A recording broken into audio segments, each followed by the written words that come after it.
Dear viewer, I, heysimply, the bright eyes guy, will not make a singular balls joke throughout this entire video. This is not a drill. The testicular puns and other round object-based gags will be avoided thoroughly.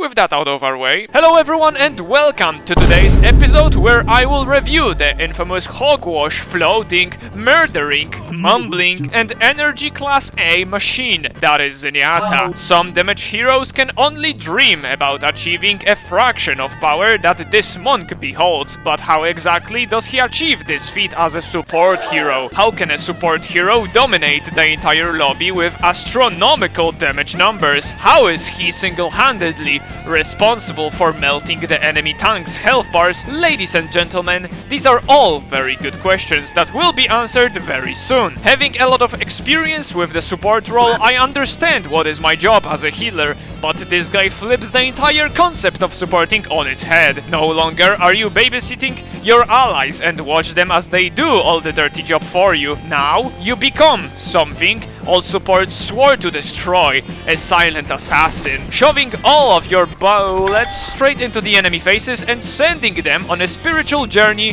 to respawn. My dear students, prepare to experience the Zenyatta review!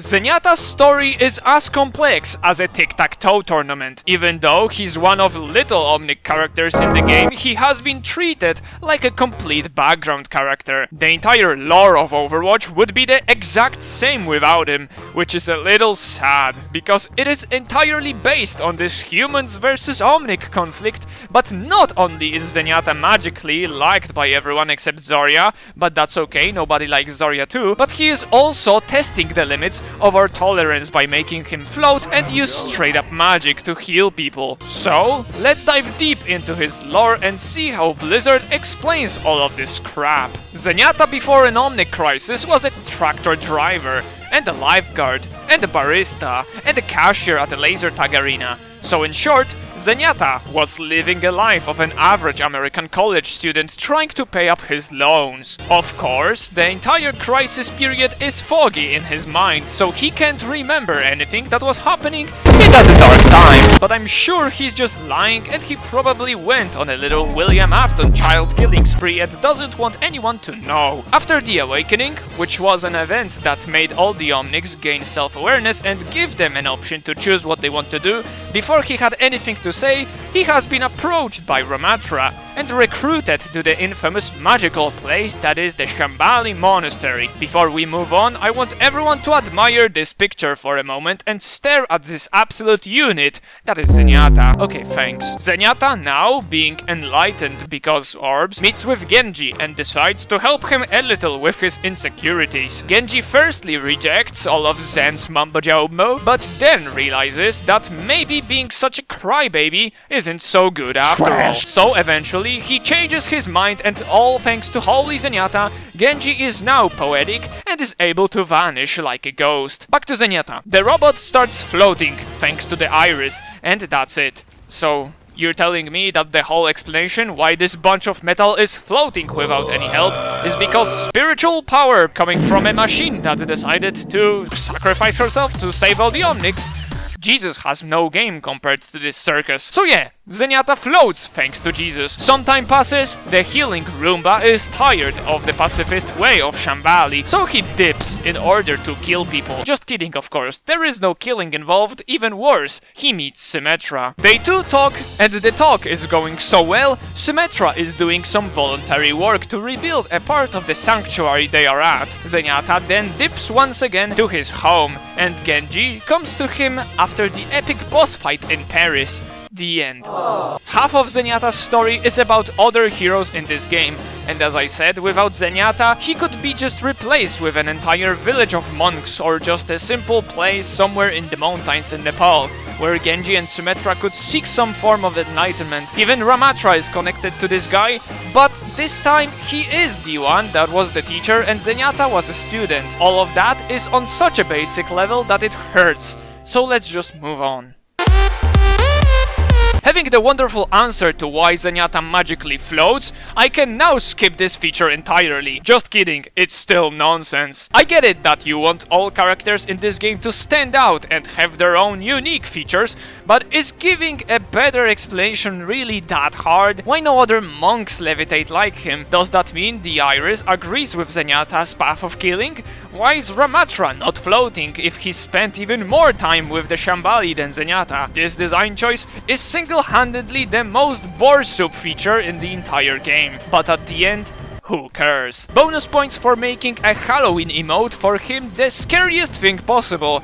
Him standing up on his legs for the very first time. His weapon of choice are floating spheres that he stole from the temple, and he magically never runs out of them. All it takes is a simple hand clap and boom, the ammunition counter is replenished. Overall, I really like Zenyatta's design. It's really hard to go wrong with a robot, especially in the universe of Overwatch, where all Omnics are built around this very solid foundation that looks perfectly fine. Both default skins achieve what they should, which is showing the player this is a robot that is connected to spiritual shenanigans in some way. Going back a little to his animations, I have made a little video talking about hands replacing the entire weapons of certain characters, but in Zenyatta's case, it's implemented so well I can't complain about anything. The shooting animations do feel sharp, the hand motions portray this power with locked finger positions, and the nice touch being that the animation is somewhat random, so each shot can be represented in a slightly different hand motion, giving it some variety that other hand shooting heroes lack, like Echo or Moira. Also, while we are talking about animations, Zenyatta's emotes and highlight intros are the best set of cosmetics you can get in the whole game. This guy is literally fist bumping himself with the god arm. Like, how can you not like this? Also, opposite to Reaper episode, Zenyatta does have a different ult with the different legendary skins, and that just proves that the care for this hero does exist. It just has been taken away from the story segment and put in a different department in the game. Last few words about legendary skins. I love the very wide choice of skins. No legendary is similar to the other one, which is nuts. And the purple skins are also quite nice. Only the blue skins are a disappointment, but those are blue skins after all, so I guess there is nothing to complain here. And of course, I need to admire the beautiful orbs. Even though the designers are limited to only this one shape, the designs are very unique every single time, and I love it. Experience tranquility. This is another old hero case, so as expected, his kit is significantly more basic than the newer additions to the game. Zenyatta's kit is all about the orbs. You have the healing orb that does a pathetic amount of healing to your teammates, so you can barely call him a support hero. The other orb has a very strange ability that makes the targeted users want to draw furry art and send memes left and right.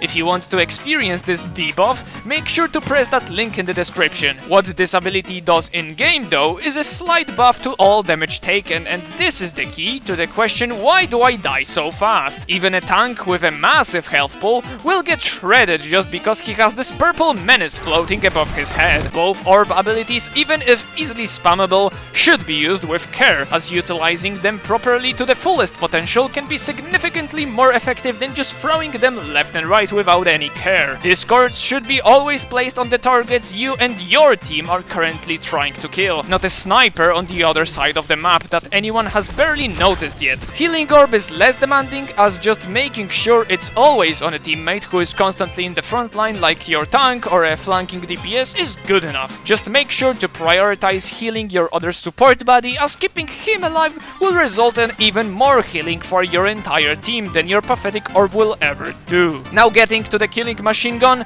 that is your secondary fire. Normally you send out singular punishing projectiles that do some nice damage, but it's not anything groundbreaking. The alternative shot, on the other hand, begins to charge your burst shot that upon release will very quickly let go of all your charged spheroids? And result in a very hard-hitting lethal lesson. Why bother helping your teammates when you can make your enemies experience skull fractures? This is why Zenyatta, in my eyes, is one of the most fun supports. Your job is to assassinate, not heal. If you force yourself to play like a normal healer, you are better off playing something like Mercy or even Moira, who both have a higher healing potential than Mr. Rambo over here, killing the entire enemy team as we speak. What does this unstoppable force have as his ultimate ability? He just moves slightly faster. Please don't use this ability like that. Of course, it does something much more useful, that is actually healing your teammates for once. Ever wondered where do Zenyatta players get all their healing at the end of the match?